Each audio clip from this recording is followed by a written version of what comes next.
네, 저는 그 1교시 설명드렸던 합격생입니다. 이 학생도 그 7월부터 준비했습니다. 우선 인사부터 좀 하시죠.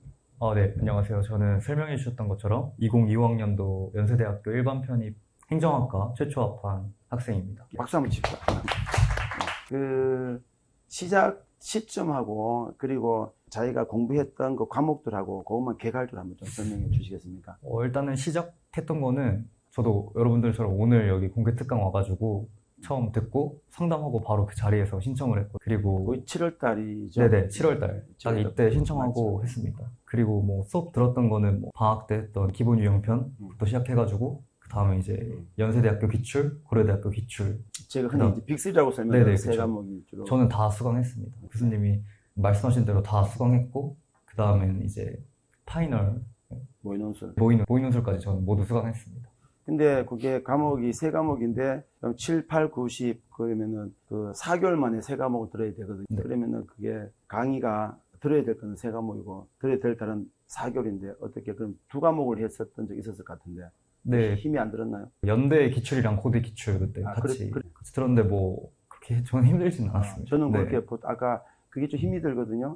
연대 기출이 좀 힘듭니다, 공부가. 그래서 가급적 그렇게 하기보다는 7, 8월에 시간이 있을 때 기본 유형 고대 기출 이렇게 들어있는데 학생은 이제 8월은 기본만 듣고 네. 9, 10월에 고대 연대 기출 그쵸. 들었다는 거죠. 네. 그때 또 개학도 하고 그리고 10월 달은 중간고사도 있는데 이제 공부에 자신 있었나 보고. 네, 그래서 보통 그건 조금 힘드니까 그렇게 해서 뭘 됩니다. 되는데 7, 8월이 이제 기본하고 고대를 같이 많이 공부를 해요. 그렇게 하시면 안 돼요. 그 본인 그 전적대하고 그다음에 학점, 토익 등등 우리 편입에 관련된 스펙들이 있잖아요. 그게 뭐 말씀하실 수 있는 데까지 좀 설명해 네. 주시겠습니까? 일단은 전적대 같은 경우는 여러분들 흔히 아시는 그 중경외시 중에 하나고요. 그리고 과는 저는 행정학과였고, 동일계열이네요. 네, 그쵸. 독일 계열로 진학했고요. 그 다음에 학점 같은 경우는 저는 4.5만점에 3일 그 정도 됐고요. 그 다음에 학점이 좋았네요, 그죠? 네, 그 다음에 토익 같은 경우는 저는 사실 그 한 번 봤는데 그때 915점이 나왔는데 그 상담을 했거든요. 혹시 더 올려야 되냐고 여쭤봤는데 교수님께 사실 토익 점수보다는 논술이 1차가 중요하니까 논술을 같이 열심히 공부하는 게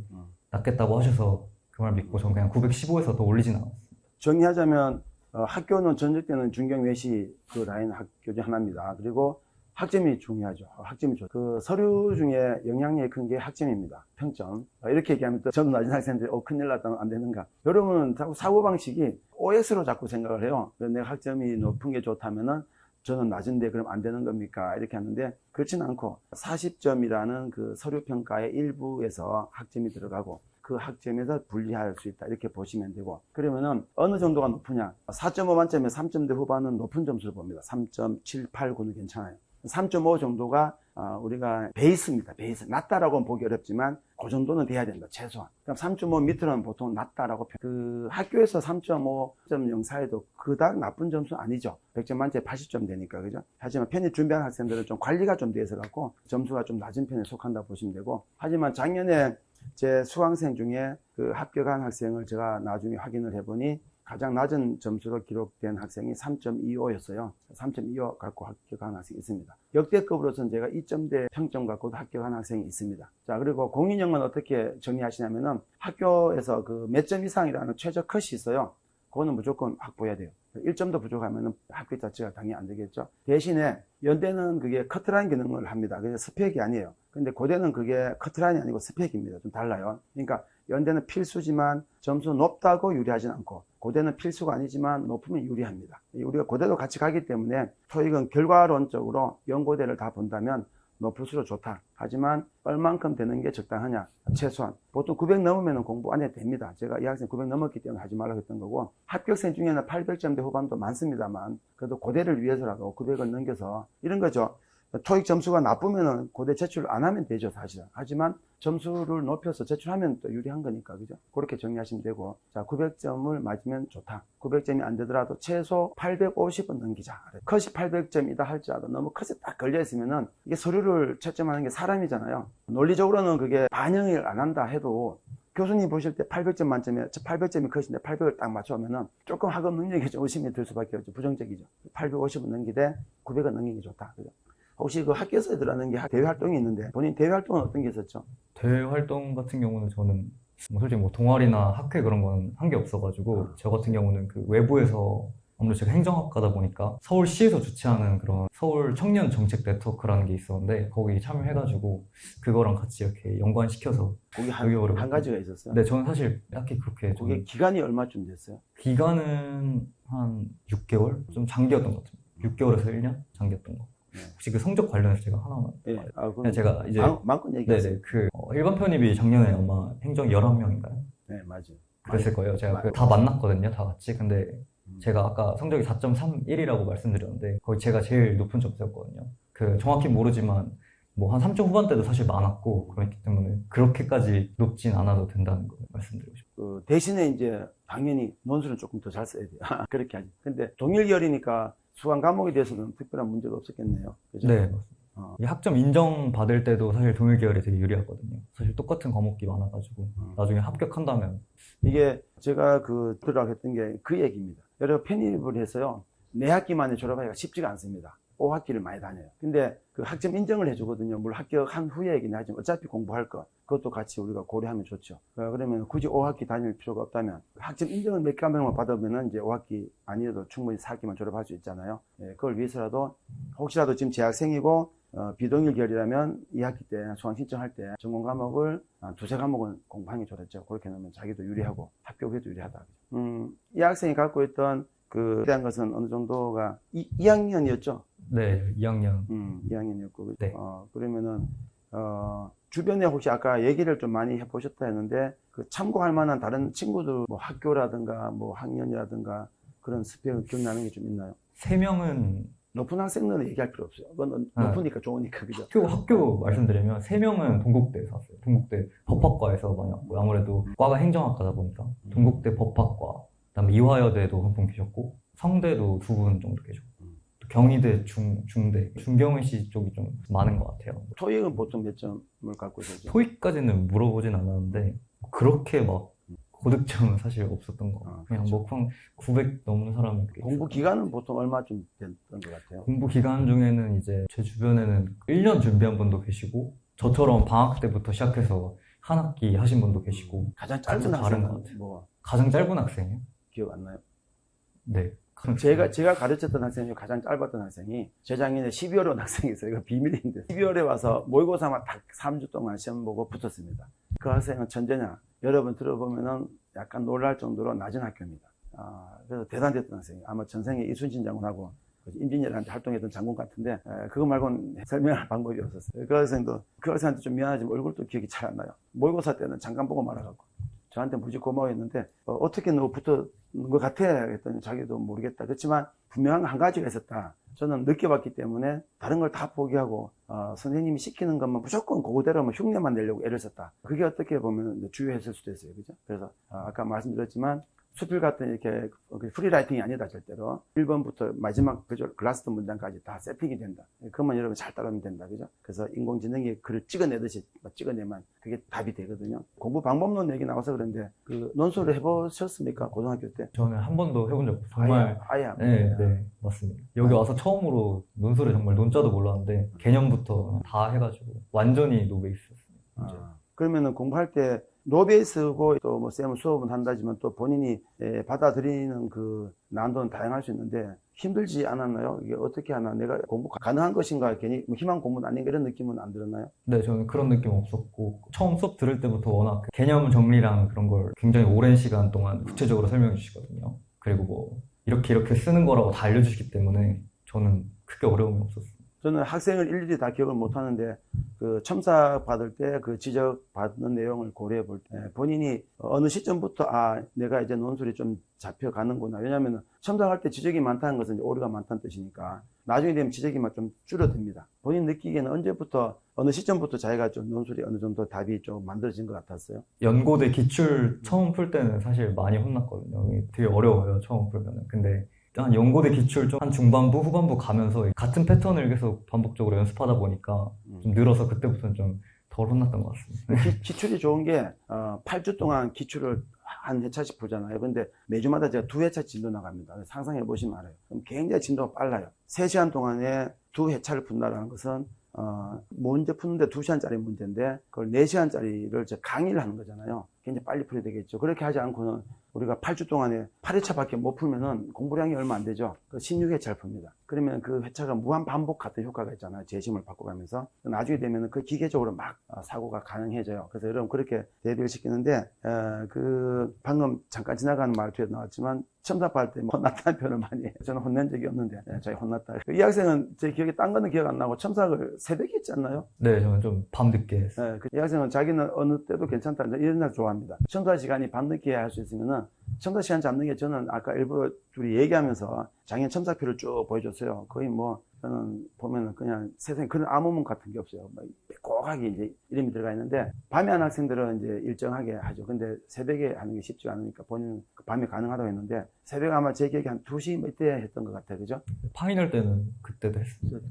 새벽 2시 막 1시 넘어가서 뭐 했죠? 네, 12시에도. 그 비대면 첨삭을 하는 거예요. 그 비대면 첨삭을 하니까 어때요? 뭐 공부하는데 힘들지 않았나요? 본인 입장에서는? 저는 사실 집이 여기 학원에서 멀어가지고 비대면이 더 편했습니다, 사실.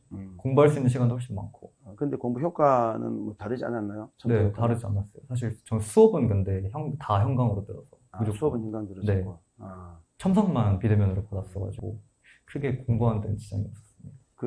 그 공부 과목 중 그러면은 그 어느 부분에서 가장 뭐 힘이 들었던 것 같아요? 아니면 다 큰 차이가 없었나요? 과목별로. 유형편, 뭐 고대, 연대, 기출, 실전, 파이널 이렇게 수업 들은 것 중에는. 아무래도 기출 처음 들을 때가 가장 어려웠던 것 같습니다. 네. 그럼 작년 시험 문제는 고대도 시험 보셨죠? 네, 봤습니다. 고대하고 연대하고 시험 보니까 본인이 공부했던 걸 고려할 때 그 시험 보면서 공부했던 게 효과가 뻔한 질문처럼 보이긴 하겠지만 그래도 솔직한 얘기를 듣고 싶은 거죠. 공부한 효과가 있는 건지 아니면 공부는 그렇게 했는데 문제 풀이는 또 별개란 느낌이 들었는지 본인 느낌은 솔직히 어떤 것 같아요? 아니, 저는 파이널 때 실전처럼 연습했던 거 그대로 시험장에서도 했고요. 사실 교수님께서 그 파이널 하실 때 그 학교별로 문제 유형이 연고대가 다른데 다 똑같이 나오잖아요. 거의 매년. 그래서 그걸로 계속 연습시키다 보니까 그냥 그거 생각하면서 가서 해가지고 사실 그 실전 모의고사랑 했을 때랑 물론 시험장에서 봤을 때 더 긴장도 되고 더 어렵죠. 근데 그렇게 다르진 않았어요. 크게. 그래서 많이 도움됐습니다. 기출 풀었던 거랑 그 다음에 파이널 했던 게 정말 많이 도움됐어요. 그 고대 연대 난이도는 실전에서 느꼈던 이게 조금 평소 보다가 내가 생각한 것보다 어렵게 느껴져요? 아니면 조금 할만하게 느껴져요? 당연히 근데 시험장이니까 당연히 긴장도 되고 그러니까 더 어렵게 보이는 건 사실인데 어렵게 느껴졌다. 또 그냥 근데 평소 연습하던 대로 이렇게 있고 이렇게 구조 잡고 쓰다 보면은 그렇게 뭐 별 차이가 없었다. 논술 공부가 제가 수업하는 그 과목 말고 또 제가 숙제 내는 것도 있고 하는데 그런 거 말고 별도로 본인이 또 한 게 있나요? 저는 별도로 한 건 없고요. 교수님께서 이제 숙제를 내주세요. 이거 논술 작성해 오라고. 그럼 그거 이제 첨삭 받고 첨삭 받은 거 이제 교수님 교재에 보시면은 모범 답안이랑 합격생 답안이 있는데 그거 보면서 계속 그 모범 답안을 제가 한 진짜 뭐 14년도 기출을 하나만 한 5번 정도 다 써봤어요. 그렇게. 그래서 최대한 시험장에 가서도 이렇게 쓸 수 있도록 잘 쓸 수 있도록 그렇게 저는 양을 굉장히 많이 교수님께서 또 손싸움이라고 하시잖아요. 그죠? 많이 쓰는 게 중요한 것 같아요. 그래서 그 논술 공부는 제가 시키는 거 말고 본인이 추가를 한 건 없다. 그죠? 네. 그러셨구나. 대신 이제 교수님이 해주신 거에서 이제 많이 전 더 작성을 했죠. 계속 반복해서 알려주시고. 그 중간 기말 때 학교 시험도 있고 2학기 때 성적이 더 올라갔습니다. 학교 점수가 아까 4.3인데 그것도 또 올라가요. 근데 그 중간 기말 고사하고 편입 준비하고 같이 하는 게 힘들지 않았나요? 네, 그때가 제일 이제 바쁘죠. 아무래도 논술 그 숙제도 해야 되고 또 학교 시험도 다 듣기 때문에 저는 휴학 안 하고 그냥 2학년 2학기 병행하면서 학원 다녔거든요. 그래가지고 그때가 가장 바빴던 것 같습니다. 근데 뭐 지나고 나니까 다 할만했습니다. 할만했었다. 그 바쁜 거는 맞지만 뭐 이게 물리적으로 그렇게 못할 줄은 절대 아니다. 그죠? 네, 제 생각에는 그렇습니다. 그리고 수업은 이제 제가 얘기했던 그 커리 말고 별도로 제 쌤 커리 많습니다. 자기가 인강으로 더 추가로 뭐 등록하고 수업 공부하고 그런 적 없고. 전혀 없습니다. 저 학교에서도 다 교수님 거 들었고요. 학교에서는 언제 작성했죠? 학교에서를 좀 빨리 했죠, 제가. 방학 때. 네, 개강하기 전에 방학 때 다 했습니다. 다 준비해놨습니다. 다 작성하고 다 접수할 때 네, 그냥 그대로 됐습니다. 접수했다. 네. 예. 아마 그 궁금해하는 정보는 이런 정도가 거의 대부분일 것 같아요.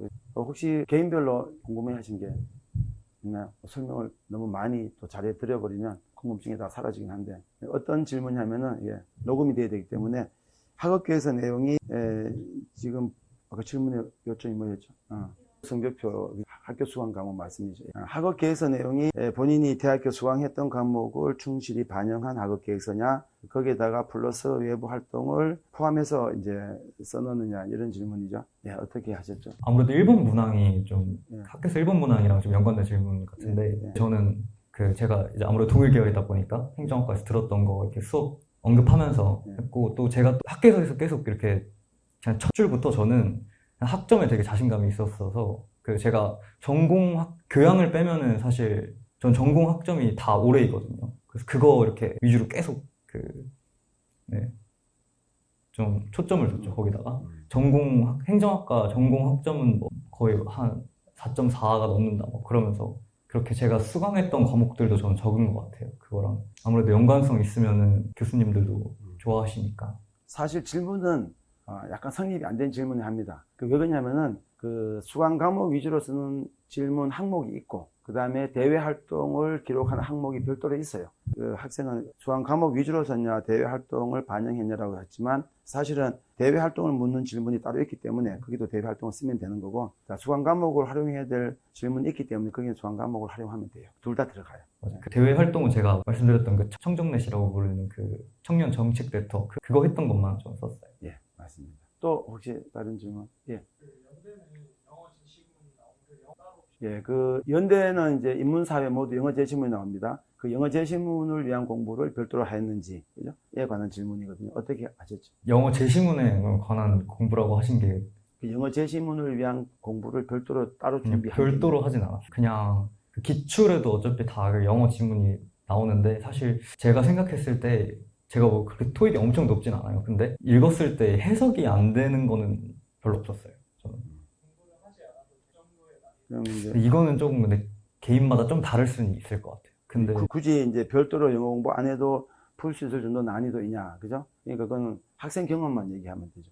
네, 제 경험 저는 따로 공부는 하지 않았습니다. 근데 대신에 이렇게 영어 지문이랑 그 이제 뒤에 나오는 지문을 이렇게 엮어가지고 이렇게 하는 게 중요해서 뭐 영어를 완벽히 해석하는 것보다는 의미를 잘 파악하는 게 중요해요.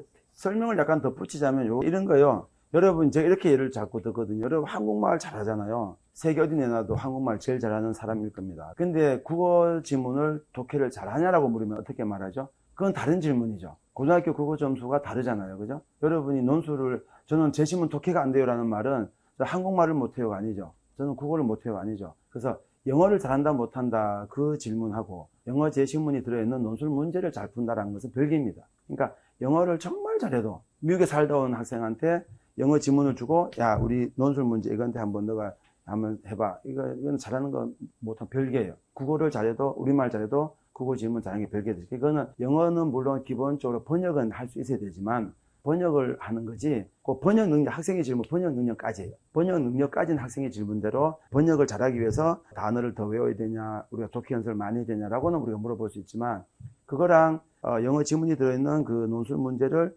잘 푸는 거랑 하고 질문할 때는 그거는 영어 관련 질문이 아니고 그냥 논술 질문이죠. 우리말도 독해가 안 될 수가 있듯이 영어도 읽었지만 번역은 다 됐지만 이게 뭔 말인지 모를 때가 있으니까 그죠? 그래서 그거는 논술 공부와 연결된 거지 영어만을 위한 건 아니고 단지 이제 영어 번역이 자체가 안 돼 버린 것은 이제 영어 실력이 좀 부족한 거죠.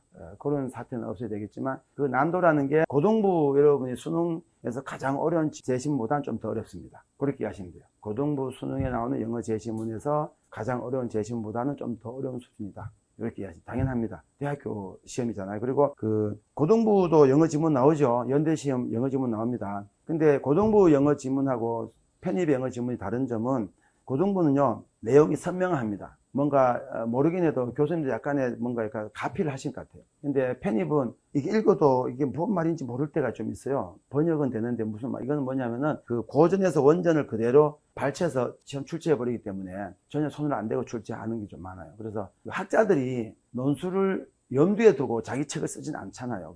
그래서 뽑아서 논술 문제를 만들다 보니까 이게 우리말도 마찬가지예요. 우리말도 이게 무슨 말인지 모를 때가 있어요. 똑같은 원리라고 보시면. 하지만 영어는 제시문이 좀 어렵다 이렇게 이해하시면 됩니다. 그렇죠? 수능보다 어렵다. 또 혹시 다른 질문? 그 고대는 영어 지문 없습니다. 참고로 없고 아까 제가 시험 특징은 얘기 안 했는데 시험 특징 다 나왔죠. 그것만 다르고 딴 큰 차이가 없죠. 연대는 영어 지문이 있다. 인문사회에. 고대는 영어 지문이 없다. 그리고 도표가 나오는데 도표는 연대, 고대 다 나옵니다만 사회에서만 나옵니다. 그렇죠? 그렇게 정리하시면 나머지는 특징이 없어요. 또 뭐 궁금한 거 있습니까? 아마 뭐 웬만한 질문 다 된 것 같아요. 혹시 그 본인은 이제 지나와 보면은 아 이렇게 했으면 내가 좀 더 잘했을 것 같고 이런 것은 그때 이렇게 물론 합격했으니까 다 뭐 별 탈은 없었지만 혹시라도 내가 이렇게 하면 더 잘할 것 같은 그런 조언해 줄 거 있으면 마지막으로 좀 설명하시겠습니까? 조언이요? 제가 생각했을 때 저는 그냥 교수님이 정말 시키시는 대로만 했거든요.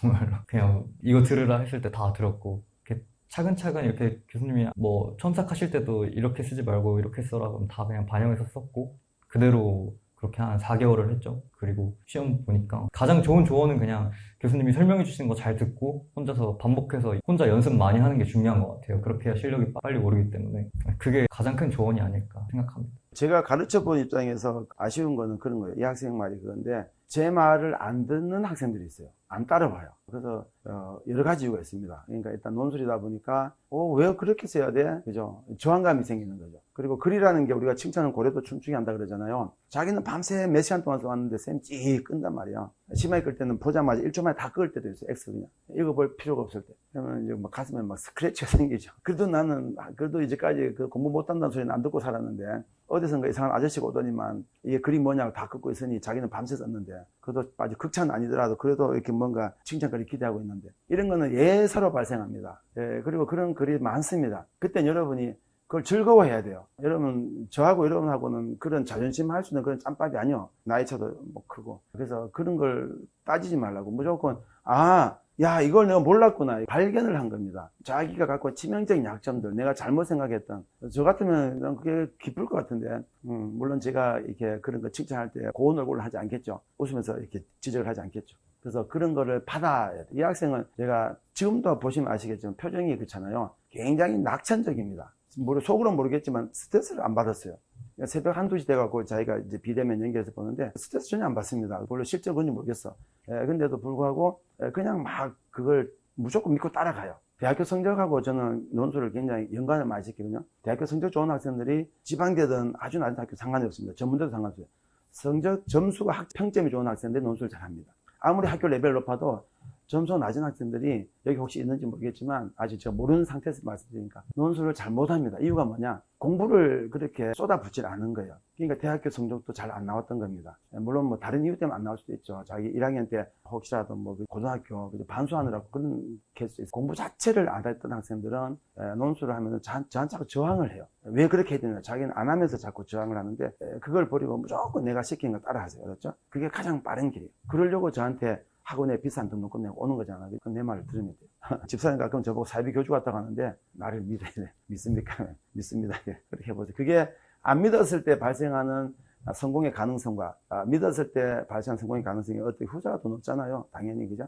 이 학생이 그 얘기입니다. 무조건 내가 시키는 걸 다 하라. 특히 숙제 열심히 하고 첨삭 열심히 보고. 학생은 첨삭 한 번도 안 빠졌죠. 네, 첨삭 한 번도 빠진 적 없고요. 많이 빠집니다. 미세하지만 많이 빠져요. 그리고 그 시간도 사실 변경 한 번 네, 그냥 맞아요. 고정하고 교수님이 이때 하자 하면 무조건 그냥 그거 따랐어요. 그게 제일 좀 정답인데 이런 건 제가 인터뷰하기 전에 미리 약속 그런 건 아닙니다. 왜냐면 그래야 학생이 정말 자기 솔직한 얘기를 해줘야 학생의 경험에서 이게 실제 도움이 될 거니까. 그렇게 하시면은 전혀 걱정하실 거 없습니다. 그렇죠? 걱정은 안 하는 사람이 하는 생각들이에요. 열심히 하는 사람은 걱정 안 해요. 본인 걱정이 자꾸 되잖아요. 내가 열심히 안 하고 있구나. 이렇게 생각하시면 돼요. 정말입니다. 그리고 지금 강의는 이걸로 마치고 그다음에 아까 자기 그 기록한 거 있죠? 그 번호가 있을 겁니다. 그 번호 순대로 상담을 해드릴 텐데 이런다 5분도 안 걸릴 겁니다. 아마 뭐 웬만한 정보가 다 얘기 다 돼갖고 더 이상 추가로 말씀드릴 것은 개인들이 갖고 있는 여기 공개할 수 없는 그런 아마 내용 드릴 겁니다. 그렇게 하면 준비 잘 하시면 될 것이니까 꼭 상담받고 가시고 이 친구들한테 고생하셨는데 박수 한번 치십시오. 다음엔 뭐 같은 학교에서 그냥 식사 한번 하시면 좋겠죠. 수고하셨습니다. 마칠게요.